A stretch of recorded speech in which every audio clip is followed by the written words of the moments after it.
Good morning, everyone. I hope that you're doing well. Welcome to Sunday morning. I hope that you have enjoyed the beautiful weather we've had this week. We have been very fortunate this week. We had a little bit of rain and a little bit of cool day, but we have had a beautiful week. We can be very thankful for that. I hope that your week of school has gone smoothly as we head into our another week, that it is going to go well for you as well. All right, so this week, let's go ahead and jump into our story. You're going to see Ellie running around, I'm sure. She's a little hyper this morning. All right, the story that we're going to read today is called A New Beginning. Most of you will probably know this story too, just like last week's story. Time passed, and many people filled the earth. Everyone everywhere had forgotten about God and were only doing bad things. God's heart was filled with pain when he saw what had happened to the world he loved. Everywhere was disease and death and destruction, all of the things that God hates most. Now, Noah was God's friend, which was odd in those days because no one else was. Noah listened to God. He talked to God. He just loved being with God, like you do with your best friend. Noah, God said, things have gone wrong. People have filled my world with hate instead of love. They are destroying themselves and each other and my world. I must stop them. First, we'll build an ark. Do you know how to build an ark? Neither did Noah. Luckily, God knew and would show him.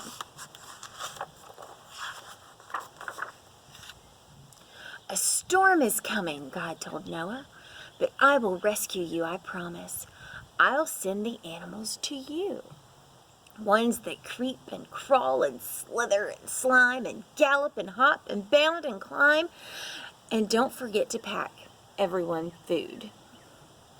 The storm was going to wash away all the hate and sadness and everything that had gone wrong and make the world clean again. God had thought up a way to keep Noah safe, but Noah would have to trust God and do exactly what God told him. So Noah built an ark, short for a very large boat. Noah's neighbors came out to watch and point and laugh because they didn't believe Noah about the boat or the storm or needing to believe or be rescued. And Noah must have looked rather silly. His boat was in the desert. The desert was nowhere near the sea, and there wasn't even a cloud in the sky. Why would anyone need an umbrella, let alone a boat? But Noah didn't mind so much what other people thought. He minded what God thought. So he just did what God told him to do. When the ark was ready, God said, "All aboard!" And Noah's family and all the animals climbed inside. And then God shut the door. And it started raining for minutes, that joined up into hours, that joined up into days, that joined up into weeks and weeks. And the rain joined up into puddles, and that joined into rivers, and that joined into lakes, and that joined into a flood that covered the whole world. Their boat had once seemed so big, seemed suddenly very small. But in the middle of a huge storm and the crashing waves and all the thunder and lightning, through it all, God was with them. And God kept them safe for 40 long days and 40 long nights. Finally, the rain stopped. The sun came out and Noah threw open all the windows. Hooray! Everyone shouted. Noah sent his dove out to explore, and it wasn't long before she brought him back a fresh olive leaf. Everyone knew exactly what that meant. She had found a tree. and land. The water was going down. At last, the boat landed quite suddenly on top of a great mountain. As soon as it was safe, God said, "Out you come!" And so they did, everyone skipping and dancing onto dry land. And the first thing that Noah did was thank God for rescuing them, just as he had promised.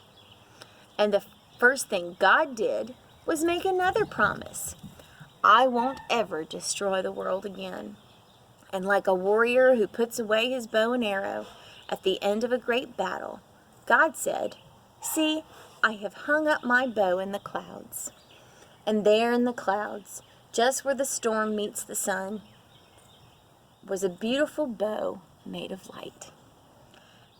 It was a new beginning in God's world. It wasn't long before everything went wrong again, but God wasn't surprised. He knew this would happen. That's why, before the beginning of time, he had another plan. A better plan. A plan not to destroy the world, but to rescue it. A plan to one day send his own son, the rescuer.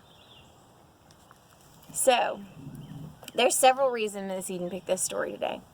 Okay, so one, I thought it was funny as I was reading through that they were stuck in the rain in that boat for 40 days. I don't know if you, friends, have been keeping count of how many days that we have been quarantined, or however you want to call it. It has been over 40 days now, friends. And we've survived. We're still doing good, aren't we? That's right. Noah survived 40 days in the rain in a boat with all those people and all those animals. We're doing it too, aren't we? And I think what's wonderful is at the end that there's such a lovely rainbow, and it's a promise that God made that he would never flood the earth again. Now, I don't know that we'll have a rainbow the day that they say, okay, everything's back to normal, everybody go back. It would be lovely if we did have a rainbow on that day, wouldn't it? I really do think so. But I don't know that we will. But God is keeping us safe in the place that we are. And I think that it's interesting that the first thing that Noah did was thank God. Thank him for keeping them safe. Thank you for rescuing us and helping us to stay safe. One part in the story that I think is very funny is when they talk about how they've been stuck in the rain and that boat seemed so big at the beginning, but started to feel small. I wonder if some of your houses are starting to feel small. Maybe. Lots of people inside, lots of time spent together. But think of it as a blessing. Let's think of what our rainbow could be at the end of all this. Now, it's May. It is officially May, which means we only have a month of school left. And that is my rainbow. School is almost over. No, we'll be doing it at home, but it's almost over. And that means summer. Now, summer might be a little different, but it could still be our rainbow. It's time to not have schoolwork anymore, or to have to worry about the stresses of that kind of thing. And maybe, hopefully, we'll get to do some fun things in that summer. So that is my rainbow at the end of all of this. Think about what your rainbow could be. What could that be that helps keep you going at the end of all of this excitement? I hope that you're all doing well. I do miss you all. I miss lots of people. I miss being able to hug you and shake your hand on Sunday morning. And I hope that you hang in there. And we'll get to see you soon. Love y'all so much. Bye-bye.